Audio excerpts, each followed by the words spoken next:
Hey guys, the Maniac Zach here, and welcome to another episode of From An Autistic. Today I wanted to share something that everyone goes through at some point in their lives, and that is having a crush. This video is going to focus on real life crushes that are close to you, so no real movie stars or no fictional media crushes like in anime or video games. With that said, now that the crush that I had is pretty much gone, I wanted to share the experience that I went through when I had it. In December of last year, I got a heavy crush on this one girl in school. Now, for privacy reasons, I'll be calling her by W for the rest of the video. I highly doubt she's watching this, but I really just wanted to be safe. Anyways, this was a girl I had a class with the year before I had a crush on her. I knew her as this quiet yet intelligent and nice person. I was just a casual friend at the time because I had no interest in talking to her outside of school. Heck, once school went out for the summer, I didn't even think of her once, but that all changed when school came back in session in September. Because one day in that month, the school hosted a senior barbecue event. Basically, we got out of class towards the end of the day so we could socialize and have food with surprisingly good quality. But before that happened, we all gathered on the football fields to get our senior picture, and this is where the story truly begins. As we were sitting down to get ready for it, I noticed that W was sitting behind me. I haven't seen her since the last school year, so I said hi to her, and she was really excited to see me. We talked for a bit, and it was just awesome.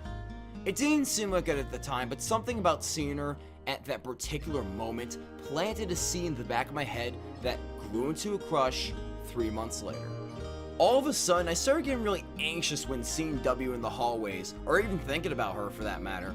I thought it was wrong to feel like this, so I avoided her like it was some sort of disease.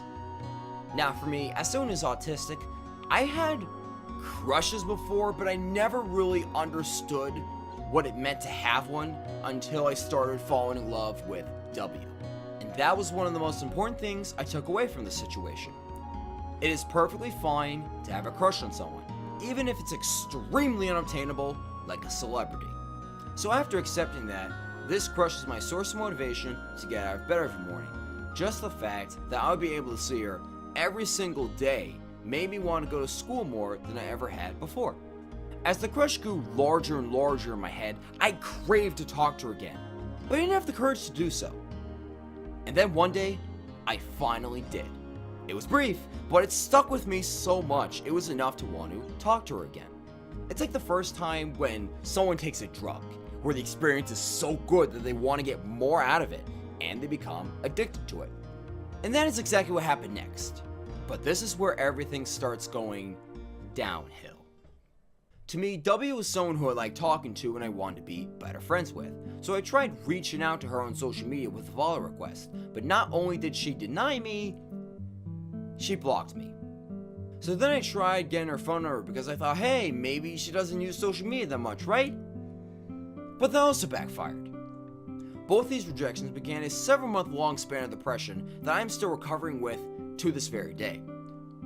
As you could see, things weren't going as smoothly as I hoped. The friends who I talked to suggested that I should just move on because nothing was going to get better. I didn't listen to them, the crush still thrived, and looking back, I just wish I gave up on her earlier. After that, the depression that I had with my desperation to be friends with W was at an all-time high. Eventually, I couldn't take having the secret anymore, so I wrote a letter to W and confessed that I had a crush on her. As soon as I gave it to her, I bolted towards my next class and was shaking for half an hour straight. I wanted her to process what I wrote to her, so that's why I didn't say anything to her in that moment. I went up to her the next day and asked her what she thought of the letter. And then, it happened. W officially rejected me. No matter how much I tried telling her that I didn't want to be in a relationship and I just wanted to be friends, she didn't care. W did have a boyfriend after all, at least that's what she told me. It seems like she lied to protect herself, but I honestly don't know. The only person who knows is W herself. And of course, I was heartbroken. For weeks I just wanted to cry and let out my emotions so I could move on, but I couldn't. Instead, my emotions were let out in angry outbursts, not tears. This heartbreak was like a certain scene in My Hero Academia. In this scene, Deku goes to the doctor to find out that he doesn't have a quirk, so naturally, he can't become a hero unlike the rest of his classmates. He just looks at the computer screen, frozen with his mom trying to hug him and support him, but it's too late. He is truly broken. That was me for the longest time, even if there were no tears. So from then on out, I avoided her again because I didn't want to remind myself of what happened on that soul-crushing day. It took some time to accept that the W I saw in September left forever. In other words, she was never that enthusiastic about me again. It seemed like she changed because she didn't really care for me and wanted to focus on her own life, and I can respect that. There is one crucial lesson I learned through all the crap I had to deal with when I had this crush. If you're trying to get someone else to like you, and it's not working, no matter what you do, that's the time to move on. I know it's a difficult thing to accept, especially since it's not often that you fall in love with one of the billions of people in the world.